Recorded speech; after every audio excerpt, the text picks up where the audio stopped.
Your Excellency, dear guests, welcome.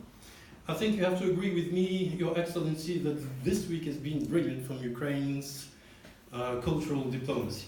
Last week, on Wednesday, Beaux-Arts had a European Prize for the Literature Prize, and we had for the first time a Ukrainian that was prized at the time, Askasheyan. And icing on the cake, Askasheyan was there, but we had also a keynote speaker, which was Sophie Oksanen, best-selling Finnish author, who spoke most of the time about Ukraine, and during her speech, most of the time about the Holodomor. So the few hundred people that were there, diplomats, artists, and people on the cultural front, knew and know now about Holodomor. On Saturday, were two vernissages actually, for one painter, Serhiy Shevchenko, is here, a Ukrainian painter living in Denmark. And today we have the presentation of these Ukrainian histories and stories, essays by Ukrainian intellectuals. Now, there is a connection between last Wednesday event in Beaux-Arts and today, because the president of the jury that chose Askasheyan is nobody else but Andrei Kurkov. Andrei Kurkov is today with us. It's not the first time he's here in Brussels. It's in this house, we had the honor, the pleasure, and the privilege to have him for our project called Let's Talk. And we had a marvelous moment with him, and I'm sure that today will be no different. So, without further ado, I'll just give the microphone, because today we have a microphone, to the ambassador, Mr. Turchin. Thank you very much.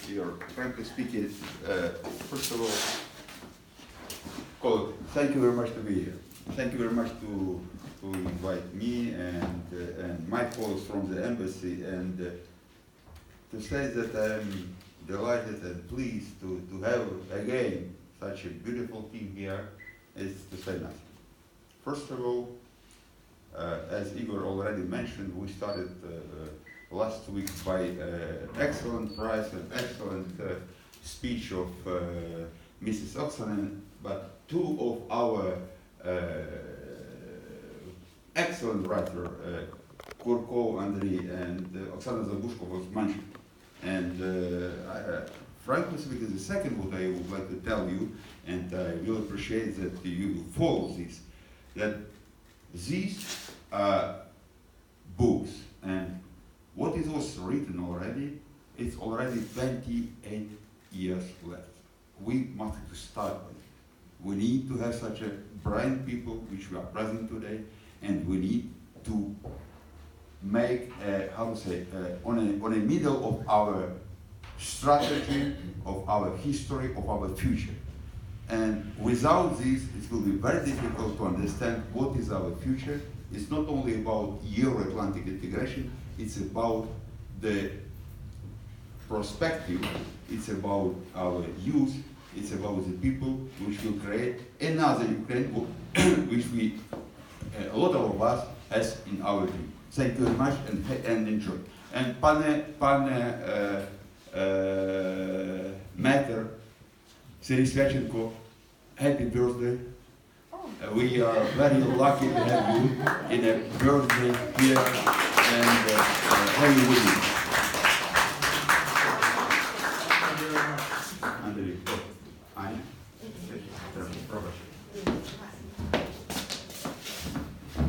Thank you to everyone. Thank you, Mr. Ambassador, for inviting us, hosting us, and thank you, dear friends, for coming.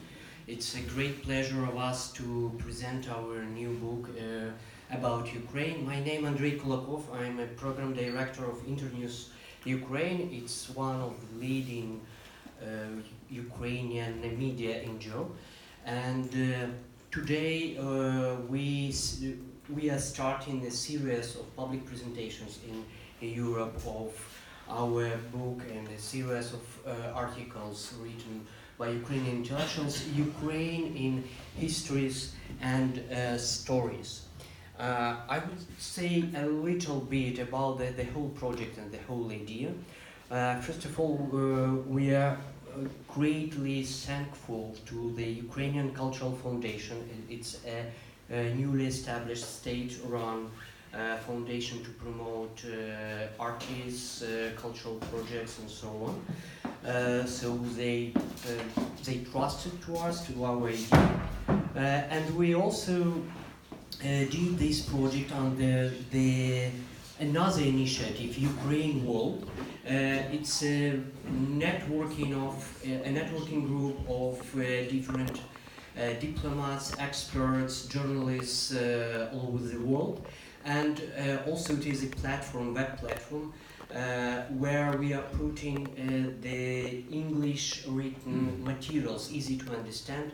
We try to explain what is going on in Ukraine, the principles of Ukrainian history, of Ukrainian mentality, of Ukrainian society to foreigners, and the main point of this project is that all the materials are copyright free, and we are encouraging foreign press, foreign media to copy paste and to publish these materials and to use them wisely and widely. So we have in this book we have 16 texts written by Ukrainians about Ukraine. And first of all, we would like to reopen Ukraine to show another dimensions of Ukraine, to break the stereotypes, to break the myths, to open new dimensions, and that's why the word plurality is quite important and essential for this book. That is why in histories and stories, because Ukraine is not only the I would say Salo or Klitschko or Shevchenko, like a football player. It's not about only Hopak and so on. It's not about rural culture and rural mentality. We have a lot of other dimensions like fashion industry, restaurant industry, now advertisement, IT sector, and so on, and many others. So we invited historians, writers, philosophers, public intellectuals to write their answers to the many questions, but the fundamental question of us was what a foreigner, a European, American should know about Ukraine first of all, according to your vision, according to your scenario, according to your strategy of Ukrainian development. So you could see here the authors, and I'm pleased that we have two authors here. Hanna Shelest, she's an expert in foreign policy and security, and one of the most outstanding Ukrainian writer, Andrei Kurkov, and you will have an opportunity to talk to them today. Also, we have a variety of topics, from Holodomor and Maidan to Russian aggression and to personal impressions of authors about their feelings of Ukraine, their being of Ukrainian, their traveling abroad, and how to compare Ukraine with other cultures, with other societies. We have a series of sections, 2 texts per each section: histories, identities, archetypes, stories, motherlands, pains, relations, and stereotypes. First of all, we started from history, because history is maybe the main foundation of our feelings, of our mentality. So we invited 2 prominent Ukrainian historians, Fritsak and Pluhi, and we are depicting their vision of Ukrainians' history and some critical moments that sometimes they are not very widely covered, and sometimes we need to rediscover these elements in our history.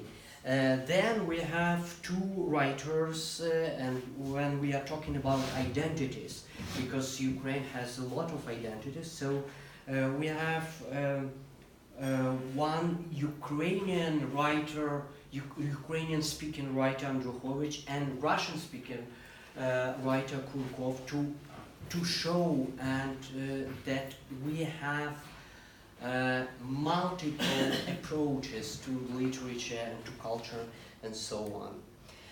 Then we try to discover the very foundations of Ukrainian mentality, to depict some archetypes presented by a prominent translator and writer and poet, Lee Bonder, and philosopher, my colleague and friend of mine, Vladimir Yermolenko. And we are trying here to differentiate different approaches and different key concepts for Ukraine, like steppe and forest, like empire and republic, heart and brain, and so on. Then we have how to say, pieces of literature, some personal stories, personal impressions written by Karpa and Shiyan, and this is really human stories about Ukraine. Also their reflections about the so-called motherlands, Batkivshina, what does it mean for different people, when this notion could be created in your heart, in your brain, how you could reflect it on it. And Vakhtang Kibladze, one of current Ukrainian philosopher, is reflecting when the motherlands emerged in his consciousness, why it is not during the Soviet period, why it's not just after the independence, why it is only now you are receiving this notion. And also a good reflection of Denisenko about majority and minority. The feeling that Ukrainians now, they are majority in their state, but their feeling is like minority despite this factor of being majority. And also, we as Ukrainians should say something about our painful feelings. And two main pains for us now, it's Crimea and Donbass. So we invited two writers and two intellectuals, Alim Aliyev, he's a Crimea Tatar, who's he's living in Kiev, and he's a prominent promoter of Crimea culture, and he's trying to travel a lot and to explain to different audiences about the annexation of Crimea and why Crimea Tatar is quite essential for Ukrainian nation. And Rafeenka, he's a Russian-speaking writer from Donbass now. He's so-called IDP, displaced person, and he's also reflecting on all this painful experience of being displaced and occupation of our territories by Russian troops. Also, we try to discover and to depict that we are multiple, that not only Ukrainians or Russians are within a Ukrainian nation and Ukrainian consciousness, but also we are in constant relations with others, like Polish people, our neighbors, and Jewish people and Jewish culture. And this is depicted in the articles written by Hnatyuk and Oleg Hnatyuk and Finberg. And stereotypes, we try to discover the key maybe stereotypes, maybe myths of foreign audiences about Ukraine, and how we could to cope with them, and how we could transform them and to create the new vision of Ukraine. Mr. Portnov is depicting the stereotypes primarily about Ukraine, primarily in Germany. And I stop here because Anna Shelest is here, so I wouldn't say anything about her reflections and about the technical aspects of the book. You could take the book freely here. You also could download the electronic version of this book by using this link, or you could also have this code, this small leaflet, and you could download in English. Later we will publish this book in Ukrainian. Today is the first presentation. Tomorrow we will have the presentation in Strasbourg in our mission to the Council of Europe, and also we will have a series of presentations in book fairs. First of all, Frankfurt Book Fair, in Krakow, we will have a presentation in Berlin and in several cities of Germany, and we will have also the discussions at the universities. And we would like you, if you may, if you can, if you wish, to be the promoters of Ukraine, to be the ambassadors of new vision of Ukraine among different target audiences here in Europe and among beyond Europe.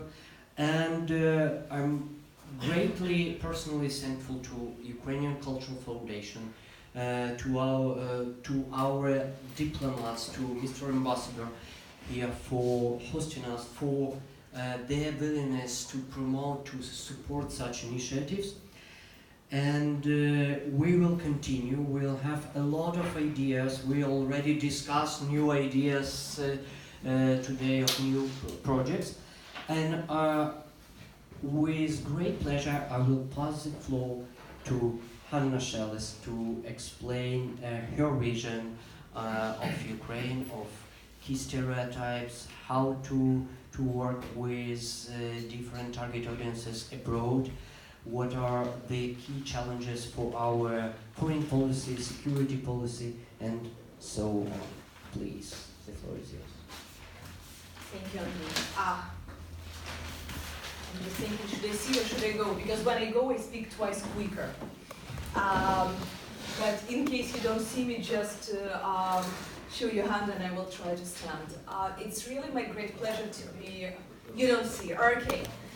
But if I speak too quickly, you know who to blame. It is my great pleasure to be today here, and for me it is a challenge because I write a lot all the time about these issues, but I write and I'm joking either side of this street, so for that big glass buildings for the policymakers predominantly.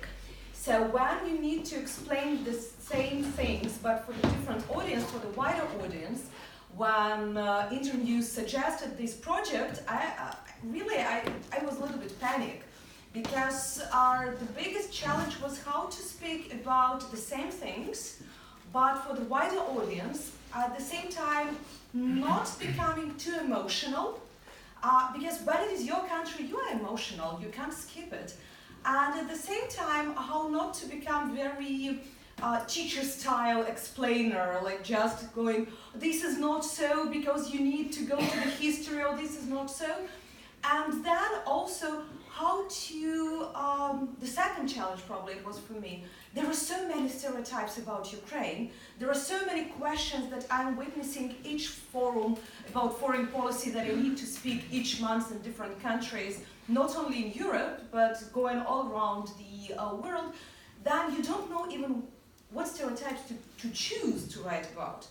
Not to say that everything is wrong when you think about Ukraine, because at the same time you think that those people who will read this book, most of them are interested about Ukraine, so it means that they already know something. So it was definitely the third challenge for me how to speak with those people who really would like to understand a little bit more, or to look to Ukraine by our eyes. Because we understand that all of us has our own visions of the country, of the politics, of the situation happening.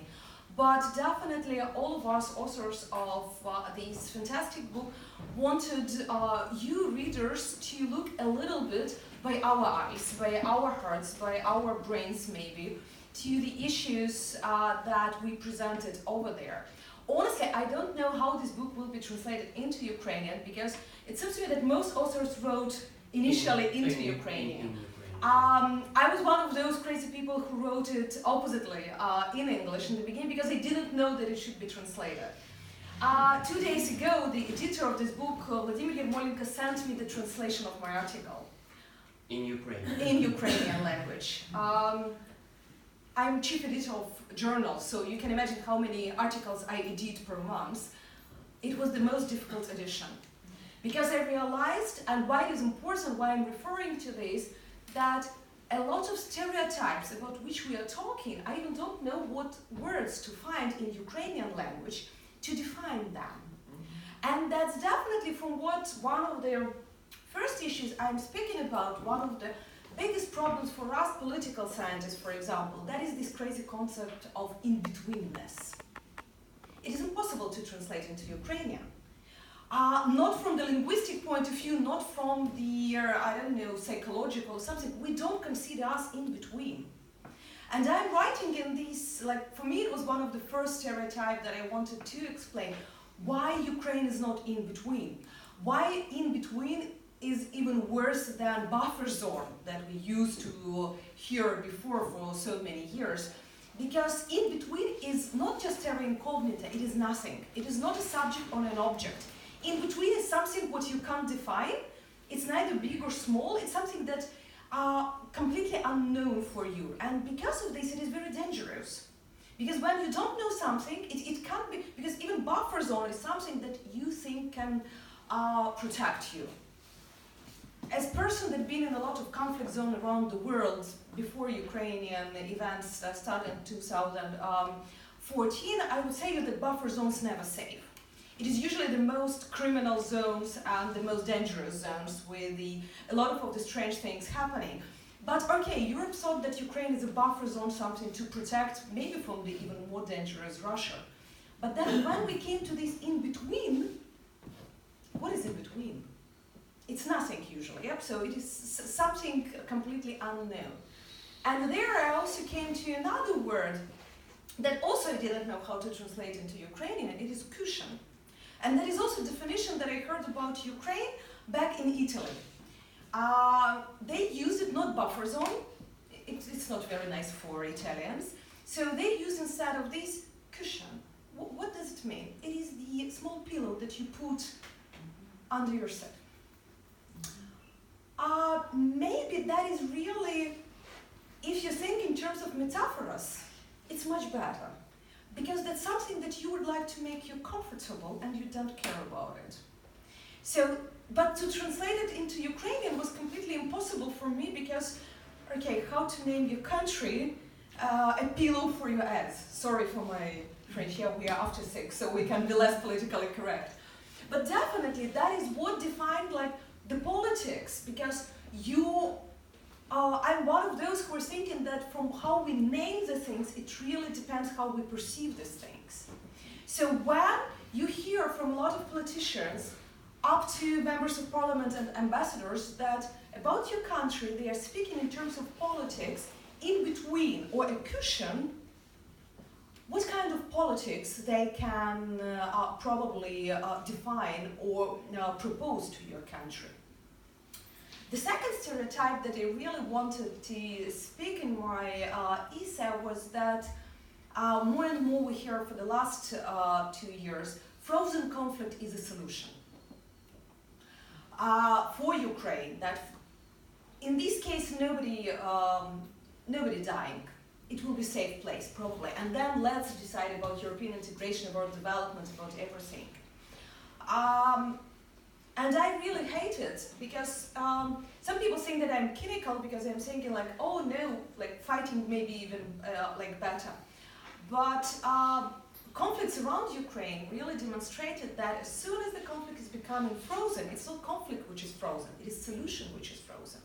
It means that nobody really wants to solve or to look for the real decisions, and both sides are used to live in the situation of the conflict. Because nobody is dying, nobody really cares about it, that you should solve the issue today, tomorrow, or you can solve it in 5 years. And then we are coming to the situation like Transnistria. It's just 50 kilometers from my home. From Odessa to Transnistria, we know perfectly what is happening there. And I know that there they have years and years of talks about talks. Who is meeting, how is meeting. Maybe this year we decide the issue about the small bridge that we need to deconstruct or something. Nobody wants to speak about the real things, about the resolution of the conflict. That's why for me, it is one of the biggest risks when I hear that somebody would like to freeze the conflict, because I think about this as somebody would like to forget about the conflict. Not to forget that we don't have conflict anymore, but not to think that you need to work with this conflict daily and to find some kind of solution. Then definitely going for a few other things, it is that I also tried to describe over there about the new Cold War. How often you heard this idea that the new Cold War is coming? That we have a new order or new world order is coming. Probably in every second media article. I was insisting at a lot of presentations abroad within these 5 years that nothing like this is happening. Even during the Cold War, we had certain rules and principles that the conflicting parties agreed. Helsinki Principle is not the only one. I mean, it is the document that most of the people, the Helsinki Final Act people remember, but there were many others. But two sides, at least the two superpowers, they agreed on something and they followed it. Yes, we had conflicts, we had some minor crises, but in general, it was certain kind of order. You liked it or not. What we are coming now, especially when we are analyzing everything happening around Ukraine, sorry, there is no order, because nobody is speaking even about the new rules. But at the same time, Russia is not going in line with the old rules. When international courts and tribunals are making decisions and nobody is implementing them, when it is the agreements that are not even the gentleman agreements, because like next day you can interpret them as much as you want. So in this case, we can come to the new disorder, but definitely not to the new world order. And it is not a new Cold War, because in this case, you still can't decide who is at which of the sides, because people are just sometimes, unfortunately, changing sides or choosing what they want. But what was really important also for me in this is to speak not only about the problems, but also to think what things in terms of security are important for us and why we put it like this. And I chose probably only two concepts that are touching me recently more and more. One is the phrase that some of you definitely heard, that we Ukrainians started to use it, not thinking that it is the particular author of this phrase, freedom is our religion.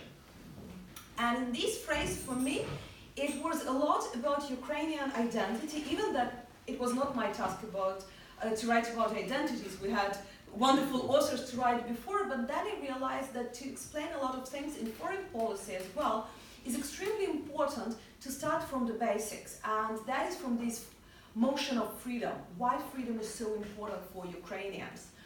And in essay, I'm describing the issues is that for us, freedom is not a chaos.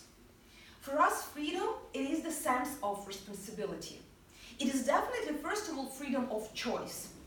That's how Maidan started. Yep, we want to decide. It's not because we want to be with European Union or without European Union, but we want to decide, not somebody else. But for me, in this, what is, if we are speaking about the future, and they said that this book is important because we also would like to see for the future what it can be, why it can be important for Ukraine. And I said that it's definitely the understanding that if we made this choice, if we were free to make this or that choice, It means we are responsible. We don't have anybody to blame for our choices. In this case, we need to decide further how to be according to our choices, how to follow these choices. And in terms of security, it's also extremely important because when we are choosing alliances, we understand what type of responsibility we are bringing to them or what we would like from them. And the last but not the least, I also thought about the concept of resilience, which is very vague, which is very new. A lot of organizations and countries have started to think about what does mean resilience. And for myself, I put it in the very short explanation that resilience is an ability of the country and the state to operate in times of crisis and to secure the people in times of crisis. For this, it is very simple. I mean, you can include as many things as you would like inside of it. But originally, you are definitely thinking about these basics, that if Ukraine would like to secure itself, first of all, it needs to become resilient. Resilience is like a vaccine. Because our crises are becoming new and more modern. I don't use the word hybrid. Hybrid warfare is something we're sick of already speaking about. But we understand that it is the complexity of all the crises. So we can't prevent many of them. But with the building resilience within our state, within our society, Ukraine will be like not in the 3G, yeah, but with the 5G internet, meaning that we are going to the next step probably of our security, because we are thinking how to vaccinate our state, our society, our state institutions to take the crises easier, to be prepared for them, and to develop despite the crises. So in this way, definitely, when I translated made the article "Insecure Security of Ukraine," then it was that big challenge how to translate it. Yeah. Because for those who speak English, the translator brought it as the "Небезпечна безпека України." And I said immediately, no. When it is небезпечна, it means we are bringing insecurity to others. But for me, it was important to find other, and they probably use it as незахищена, that unprotected as for now, yeah, not guaranteed, probably even more for this. That's why starting from those challenges, like in between this frozen conflict, other that we have, I came to this resilience in the end as some kind of the maybe a possible solution for the future, how to go with these insecure to secure security of Ukraine. Thank you, Hanna. I'm within 10 minutes. Yeah.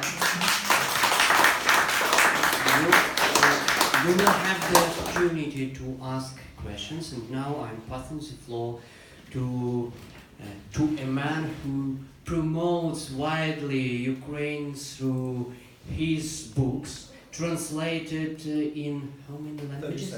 37 languages. So I would say Mr. Ambassador of Ukrainian literature to world, Andrei Kurkov. Thank you for this kind of introduction. Good evening, ladies and gentlemen. I will probably speak slower. Because maybe I just lack a bit of energy. But anyway, my topic is also easier from my point of view, because I don't deal with direct politics in my text. And for the last 20 years, actually, every year I spend 6 months, approximately between 6 and 7, traveling and explaining my books and explaining Ukraine, because I remember my first tour of Europe was in Syria in 1999, and I wanted to talk about my book, which was Picnic of the Ice, Death and the Penguin, and people were asking me questions about Ukraine, most about Kuchma, corruption, and Chernobyl. Well, I didn't write a book about Chernobyl, I didn't write a book about Kuchma, but it doesn't matter. But somehow, actually, the readers or people who were interested in Ukraine, they forced me to become, Ukraine explainer.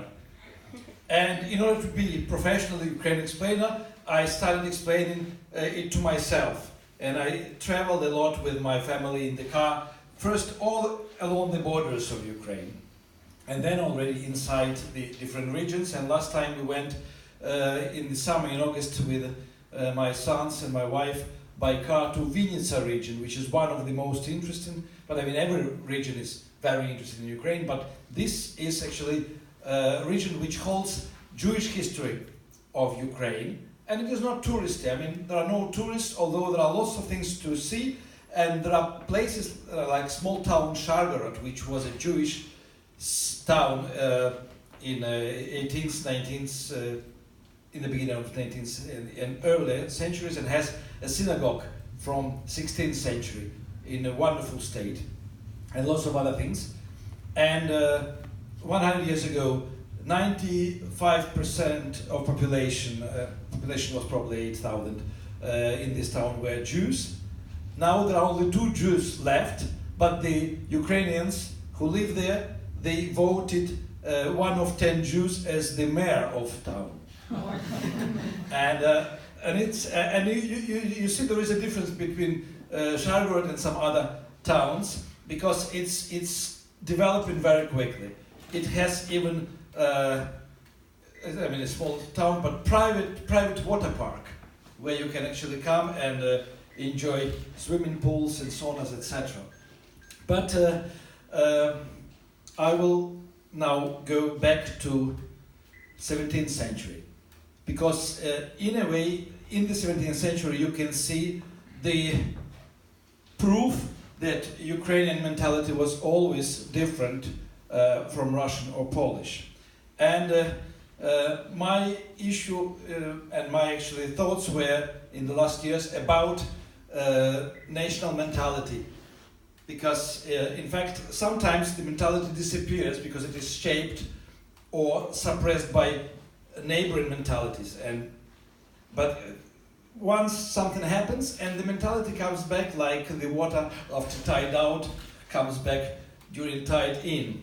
And for me it is still incredible to imagine how looked Ukraine in 17th century before 1654, because in new version of manuals of history in the schools I think there are lots of fantasies, and it's difficult to find out the exact state of this territory. But anyway, what we know is that Ukraine was independent territory with no fixed borders, with army of Cossacks, with elections of the leader of the army who became at the same time leader of the nation, with a legal system, with military courts, and without currency.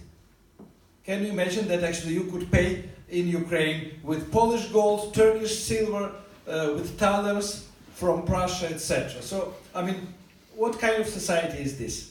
I mean, this is the society which gave actually the main energy to the Ukrainian mentality. It's anarchic, democratic society. I mean, Russia and Poland on both sides were the countries with a typical monarchic mentality, because they couldn't live without Tsar. Ukrainians were happy to live without Tsar. And Ukrainians were electing not the Tsar, but electing the military leader. But on the next day after the elections, they would be unhappy about him. And there would be intrigues, and there would be attempts to force him out, which happened with Vygovsky, Hetman Vygovsky. And there were lots of Maidans in 17th century, I can say. But I mean, somehow they are not present in the manuals of history. But what we have afterwards, from 1654, when Ukraine became part of the union with Russia and then part of Russian Federation, what was the first act of Russian Empress Catherine the Great? She disbanded Cossacks, because she saw that this territory is unrulable. I mean, unless you remove Cossacks, there will be no chance to control the territory. And the settlements of Cossacks were removed, but mentality remained. And at the same time, when the settlements of Cossacks were disbanded, many Cossacks went to live to Russia, Northern Caucasus, Kuban, Krasnodar, even Siberia, etc. And what the process that started after this moment can be called either Russification of Ukraine or suppression of Ukrainian mentality.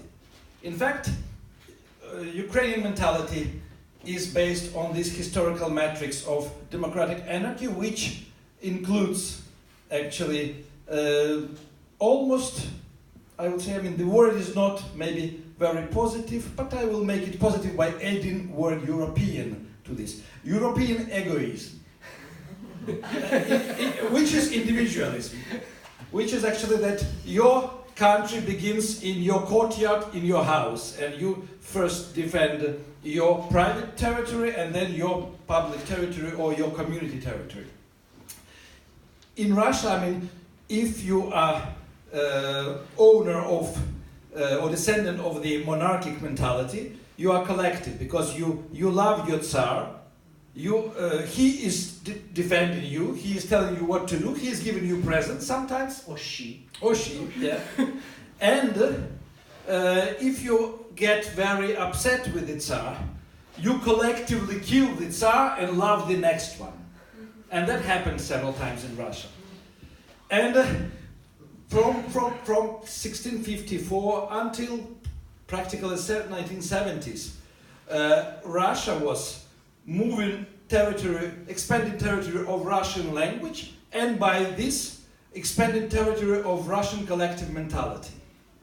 And in 1970s, actually, most of the Ukrainian territory was Russified and was, I would say, sort of collectivized. You know that the first deportations of Ukrainian peasants in 1930s, they were a result of lack of desire of Ukrainians to be collectivized. They didn't want to go to collective farms, they wanted to be individuals, individual farmers. For that they were punished for the first time. And actually they were punished with Holodomor later again. But anyway, this process lasted long enough, and I think if there were no Bukovina and Galicia and the territories which were returned to Ukraine after the Second World War, it would take much longer for Ukrainian traditional mentality to come back. But the situation we had in like 15 years ago, that the border between collective, more like post-Soviet mentality and border between Ukrainian individualistic mentality was cutting country in half. So we had like two different mentalities, two different communities. And of course, the people who were behaving and thinking according to their collective post-Soviet mentality, they were potentially pro-Russian, and they were nostalgic about the Soviet Union, and they were looking towards the East. And even now in Donbass, you can find lots of these people. And I remember that I asked one man in Lugansk region whether he goes abroad sometimes or not, and he said that, well, sometimes I go to Moscow or Rostov, but I never go abroad. And this shows that actually if you have this collective mentality, the border on the East doesn't exist. Because you live in different space. And with every year, I should say, from 15 years ago, the border between mentalities was moving towards Russia. Because the traditional Ukrainian individualist mentality meant that you are taking responsibility for yourself, for your family, you are trying to earn money, you are going abroad, or you are starting a small business, you are becoming active. And if you are becoming active, you are becoming individualist, European egoist, and you sort of push the territory of Ukrainian mentality further. And I remember that some years ago, the percentage of the private entrepreneurs in the central and western Ukraine was much, much higher than percentage of private entrepreneurs in Donbass. Because Donbass managed to keep the Soviet industrial system and the mines, etc., huge factories, and this feeling of proletariat for quite a while. And if we didn't have the war in Donbass now, I think maybe in 10, 15 years, if we have professional politicians and they know what they are doing, we would make this border between mentalities coincide with the border between Russian state and Ukrainian state. Of course, Russia was afraid that this can happen.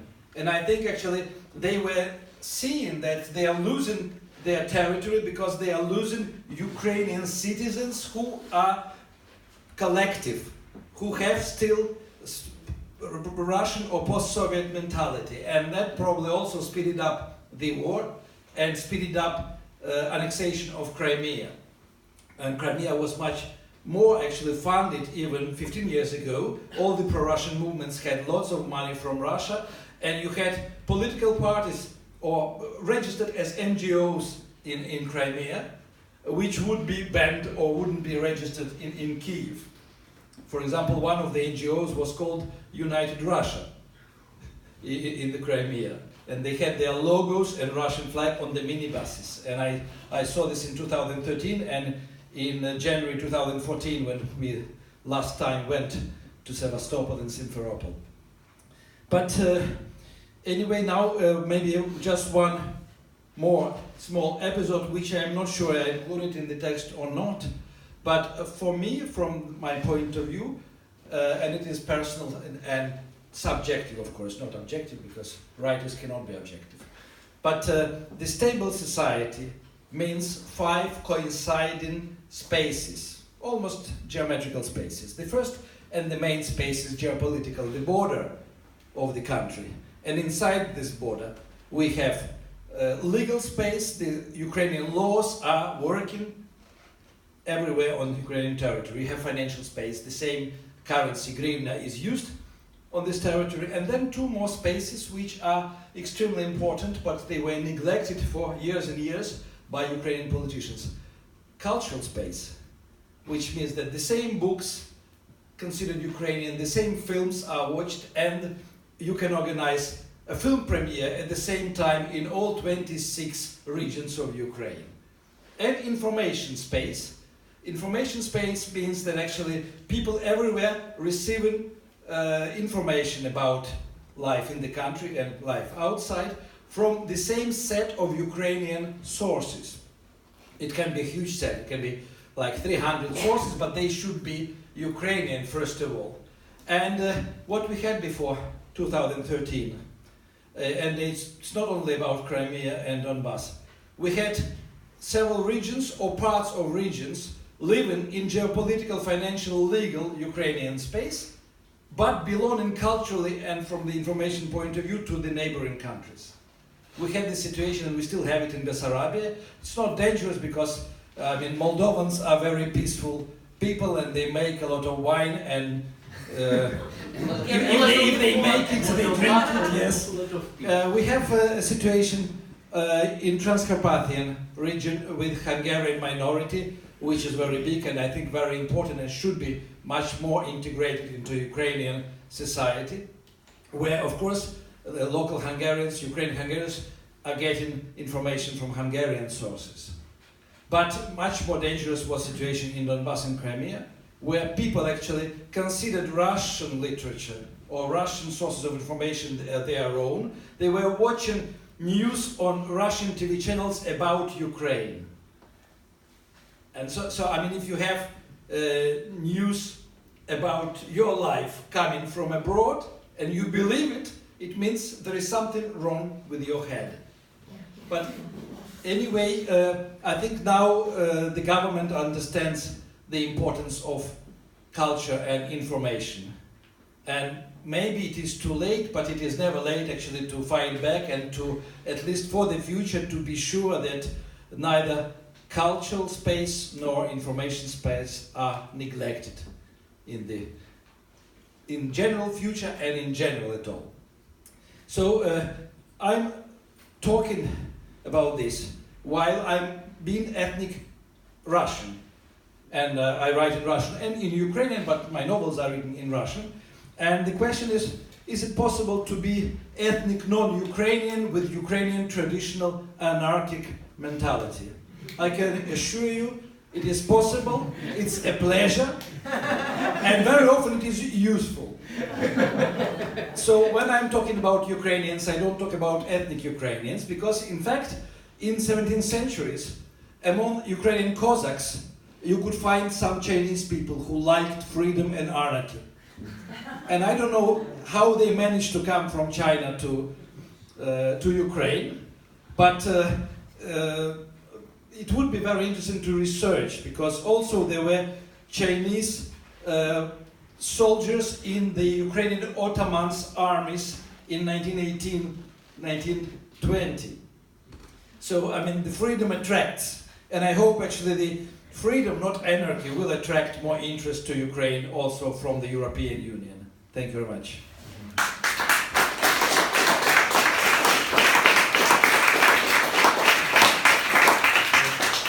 Thank you, Andrei, and I could rephrase that to conclude your speech that yes, we can. So now it's time to your questions. Please raise your hands, and please indicate a person to whom you are addressing. Please. But we have only one mic, so please. I have a question and a little follow-up question, if you will allow me. So you were speaking about that you should become ambassador of the new Ukrainian vision, and I wanted to hear from you, what is this new Ukrainian vision? Because are we talking only about the free Ukrainians who love freedom? Is that our narrative? So this is the question. To everybody. To everyone. Okay, I will start. So as I mentioned, the plurality is quite essential for us. There are several visions of Ukraine. There are several dimensions of Ukraine. It is not only about the freedom. It's not only about some aspects of anarchy or anarchic mentality, but it's also about some post-Soviet mentality, some tendencies to be ruled, to be guided. We also have several aspects of patriarchism or something like this. So we are trying with this book just to make this window to Ukraine wider and to show new horizons and new perspectives, that you could see Ukraine and Ukrainians and in through different glasses, using different maps. That's why we have these letters that are opening the several historical maps of Ukraine. If you are quite attentive, you could look here, and these are the pieces of maps of Ukraine. So it just new attempts to new windows, to new perspectives. You know, it seems to me it's really, I don't know how they will translate the title into Ukrainian language, because it is yet one challenge that this book presents. But it seems to me that in this book we are talking about Ukrainian flux and Ukrainian development. And that is what is making, because it is definitely demonstrating that all these histories and stories, even that you think about them as the past, but they are the doors to the future. So they are opening our imagination of what type of Ukraine we would like to have. So what are those basics probably that we used to have, or what are those basics that we would like to bring with us to that future, but also to look a little bit further, like why we think that we are unique. Because so often we are talking, we Ukrainians, we are so unique. Okay, Ugandese or Congolese or Japanese, all of us unique. But in this case, not only others need to understand what are differences, but also we as Ukrainians need to understand what are those, I named it basics for myself. Yeah, it can be basic stereotypes, basic mentalities, basic principles, but what are the basics for us to be these Ukrainians, but definitely in the motion of how Andriy said that being Ukrainian is not means, when we are saying it now and in this book, it's not about ethnicity. And that's why probably I remembered two things that we had. I'm from Odessa. We didn't tell it in the beginning, but I lived in Odessa here, so it's completely different mess, I would say. Mentality. No, I don't like when we speak about Odessa mentality as something specific. It's very much exaggerated, but it is our own mess. But first, it is a small joke from 2014, because many of you can know that Odessa had quite an influential Jewish community. So between them, the most popular joke was that two old Jews are talking to each other like, oh, Moishe, you know, I'm afraid to speak Russian. Why? Ukrainians would come, like Banderovцы would come and beat you. No, Putin would come and protect me. So that is definitely like to feel this attachment to events, to the state, to all these changes. It doesn't mean to be ethnic Ukrainian or somebody else. And that's why my organization back in 2014 made a wonderful map of Ukraine from different ethnic groups, stating like, I'm Ukrainian, I'm Russian, I'm Greek, I'm Georgian, I'm Hungarian, I'm Polish. It was something like 50 groups. But in the middle we wrote, I'm citizen of Ukraine. And we put it in Bessarabia. Why I remember that? Because it was put in the villages of Bessarabia. I really was afraid that probably in 2 weeks all these banners will be taken off. And at that time people were speaking about separatism in Bessarabia. After 1 year, all these banners were still in the villages. They even used it for their holidays, because for many of them they said, finally somebody said that you can be any kind of ethnicity, but it would not undermine your ability to be a real citizen of Ukraine. And it seems to me that with 2014, this understanding of what does it mean to be a citizen of Ukraine, or belonging to this Ukrainian in the new meaning, not in the historical meaning of the word, it's what definitely started to unite us and bring it into the future. So freedom is probably one of those bricks that is just making this being Ukrainian in understanding of different ethnic groups. Just another break in the wall. Well, the question was why we should. What? No, what? What? Is our- What makes Ukraine different? No, what we should promote about Ukraine, because we are the ambassadors, we should give a narrative to those who want to listen. So what is this narrative? And my point is that, yes, we are free, and we spoke about the revolution in Crimea it happened in 2014, and it's been 6 years now, or even more than this.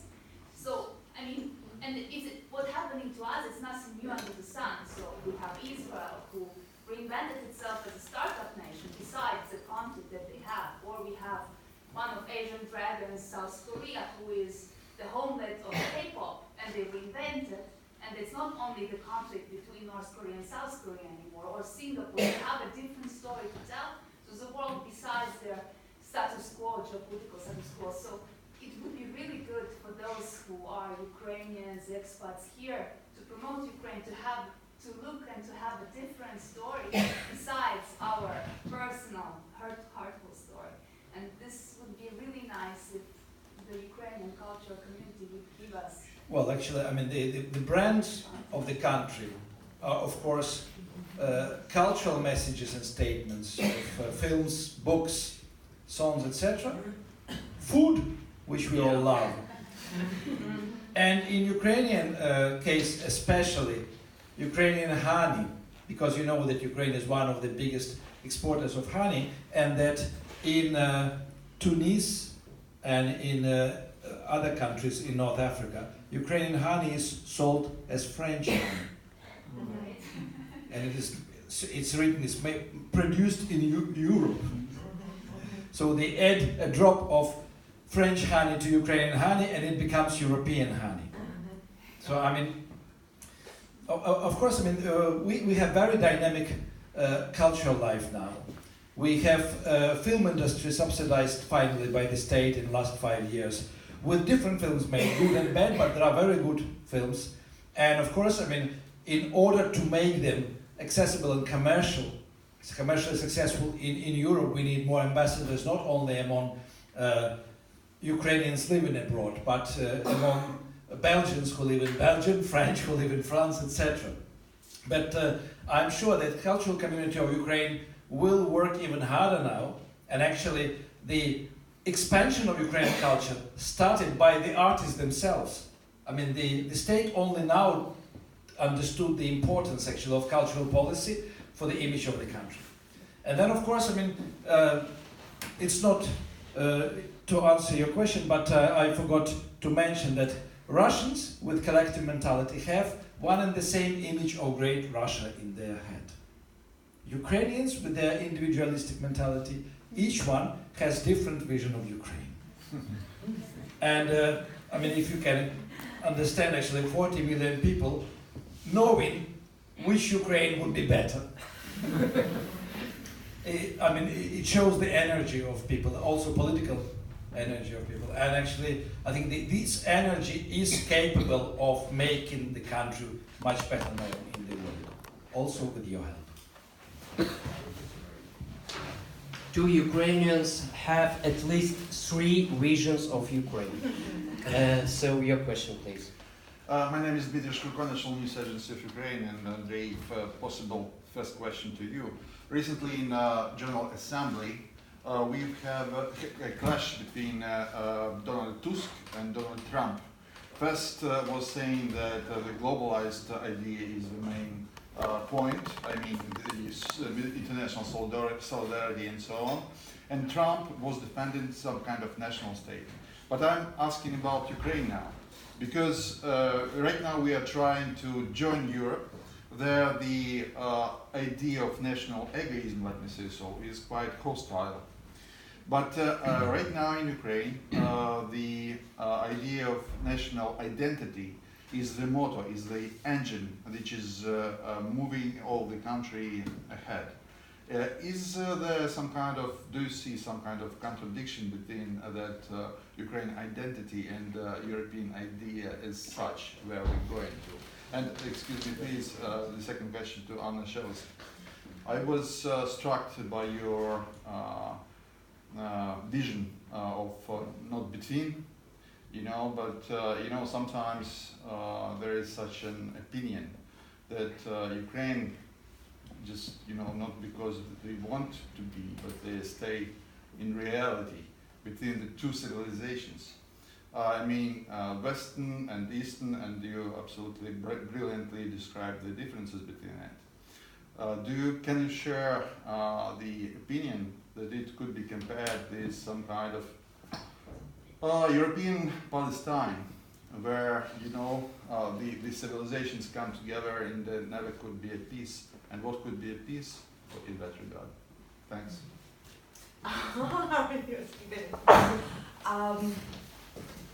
That's interesting, you know, because my background is Arabic studies, so I know the Middle East quite well, and it seems to me that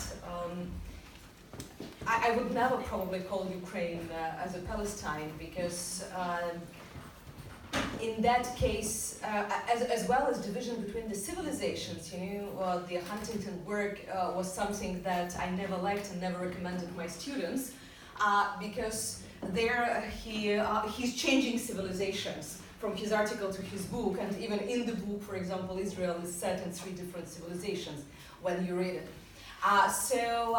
In this case, the same is happening with Ukraine. If you just go with this civilizational idea, it is always the question where you put. And it seems to me that here is extremely important questions where you would like to see yourself, how you define yourself, or where you allow others to put you. And why I name it, I remember 2010, being in Moscow at one of very academic conference at MGIMO. And I was talking about the Black Sea region. For us in Ukraine at that time, Black Sea region, it was something normal to speak about. We could speak about efficiency of cooperation, not efficiency, new project, old project, but it was Black Sea region. The first question I received from other professors from Russia was, why do you speak about the Black Sea region? That's how you are taught in Ukraine? Why you don't speak about post-Soviet space? In that question, I realized that it is about how we defined ourselves. Ukraine in 2010 was speaking about itself as the maybe possible future leader in the Black Sea region. We couldn't compete in Eastern Europe with others like at that time Poland or Hungary, but Black Sea, okay, that's normal. For Russians, they couldn't understand that it is something except of the post-Soviet space. So that story, I remember it because of your questions. It is the issue where we Ukrainians, first of all, are defining ourselves. Because, sorry, but 1,000 kilometers and 45 million people can't be something in between. It is too big.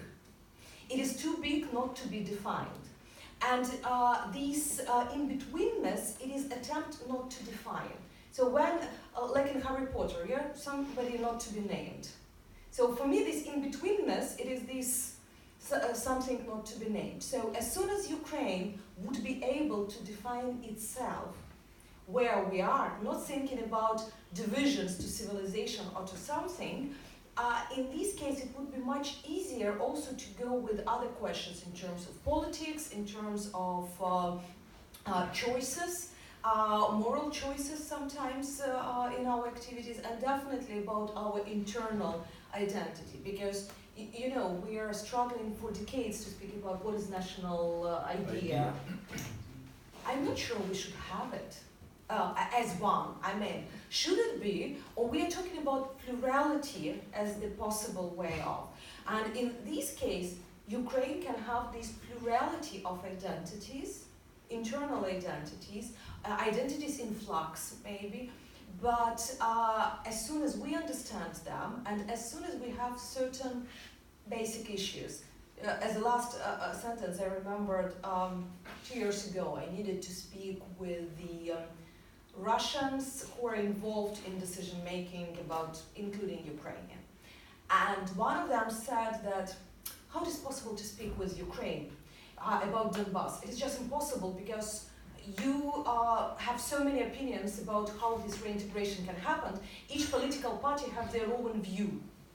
I said, perfect, that's called democracy. We have different opinions, but all of these political parties agreed to certain things. Territorial integrity, sovereignty, and dignity.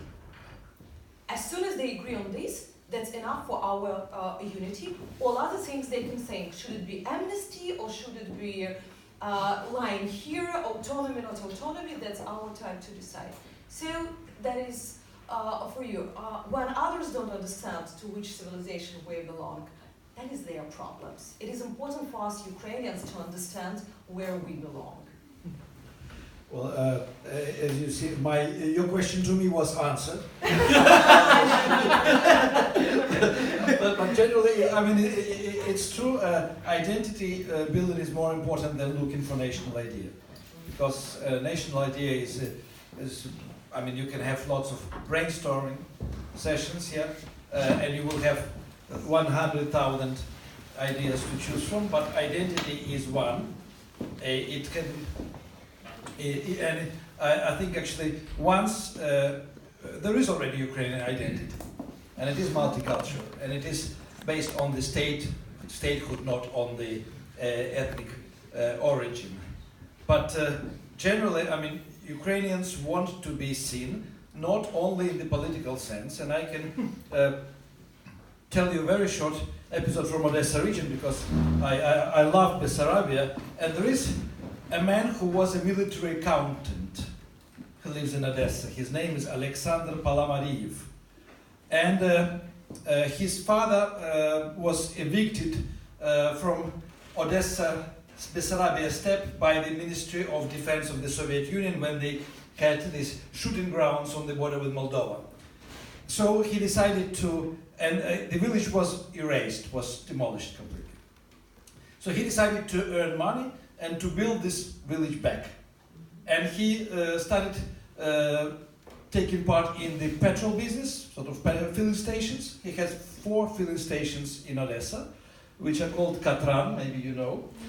And he used money from this petrol selling to build the village and created a museum under the open sky with houses belonging to different ethnic groups of Bessarabia, and his dream was to get into a Guinness Book of Record, and he couldn't find for some time with what. And then he decided to build the biggest monument to a shepherd. And recently he managed actually to build from Italian marble. He bought Italian marble, tons and tons of it, and he did build this monument to a shepherd with sheep around. You can find it on Google Maps. The village is called Frumushika. And I don't know what he is building now, but I mean, for me, he is typical representative of Ukrainian national identity. He's Moldovan, by the way.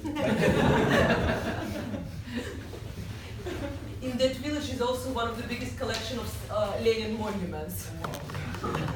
And it's very characteristic to this story that the name of the petrol station was Katran. It is the only shark that is living in Black Sea region. So another, the smallest maybe. This is your question. Because you're talking about finding this way forward and Ukrainian identity, and one of the facets that was identified in what you explained about the different perspectives in the book there, that we have this anarcho-individualistic tendency, and could that possibly serve as a hindrance as opposed to a help in moving forward? And also my second question is, here we've got this collection, presumably, I haven't read it yet, but I look forward to reading it, of different perspectives of people. And you've already identified the anarchistic, the individualistic tendencies. Were there any other sort of major characteristics that emerged as a kind of synthesis of what it means to be Ukrainian, or was that the major sort of line that was that came out of all of that? Very difficult questions. I'll start. Yeah, I mean, it created problems in the Soviet time for Ukrainians. Yeah. It creates some problems now, but I mean, they can be solved very easily once the society becomes the territory of rule of law. So, I mean, of course, I mean... Will that stop the anarchistic, individualistic tendencies? No, it will limit. Limit the activities of anarchic individualists. Because you have to accept the rules. I mean, if you have the legal rules or society rules accepted by everybody on the territory of the country, so it will become probably like Italy, not like Greece, Ukraine. So you will have very noisy society, which will know what is acceptable, what is not acceptable. One more actually proof that Ukrainian identity is not collective is the fact that there are more than 350 political parties registered in the Ministry of Justice of Ukraine, and collective Russia remained with one-party system, Единая Россия. Yeah. So I prefer 350 to 1. And were there any other sort of tendencies that emerged apart from this anarcho-individualistic? Well, what else is self-confidence, self-dependence. I mean, I think part of this tendency explains why Ukraine was so successful as agricultural country or agricultural territory, because everybody grows potatoes for himself. Everybody is just preparing, just in case, the stocks of food. And actually, at the same time, if you are a good neighbor, you will be ready to help your neighbors who suddenly found themselves in difficult situations. Yeah. So this interdependence and self-confidence, material way of self-confidence, is typical, and these are not negative features of the mentality.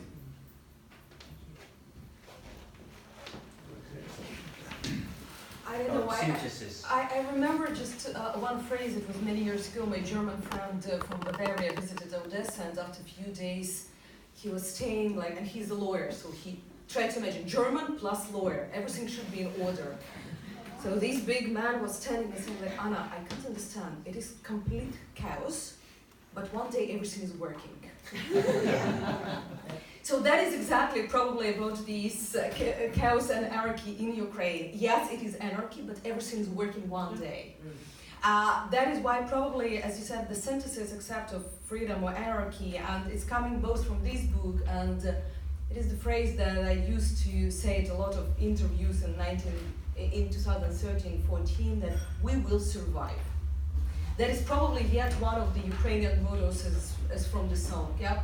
Despite all difficulties, it is one of the characteristics of Ukrainians as a nation, not as an ethnic group, that we are surviving. We have these genetics of surviving, and despite the tragedies, despite of the turnovers. And it seems to me that is very important characteristics for the future building of resilience, because when you have a trust in yourself, that you know that you are able or you are willing to overcome and to go further, doesn't matter what is happening. It gives a hope for people. And this hope is, it seems to me, is one of those things that are definitely uniting different generations and different regions of Ukraine. So now I'm passing the floor to the master of the ceremony. But before this, just to remind you that you could take these books for free. You could also download the electronic version of the book using this link and also using this code here. We're very much thankful to Ukrainian Cultural Foundation for supporting our initiative. We are very thankful to Mr. Ambassador and his brilliant team here in Brussels. We are receiving all the time when we are here, we are receiving a huge support from them. And the floor is yours, Mr. Master of the Ceremony, and your wonderful Ukrainian house. Thank you very much. Thank you. Thank you, all of you, for a brilliant evening. I mean, as usual, it was extremely interesting. It was also challenging sometimes, but well, I think we all will come back with something to think about and to know about. Now, for those who came a bit later, we'll give them the opportunity to still be talking to our guests, because if you move the table, the chairs over there, we'll just pull the table. There's going to be a few nibbles offered by our friends and also some wine. So please don't leave immediately and enjoy the rest of the evening with our guests. Thank you very much. Thank you.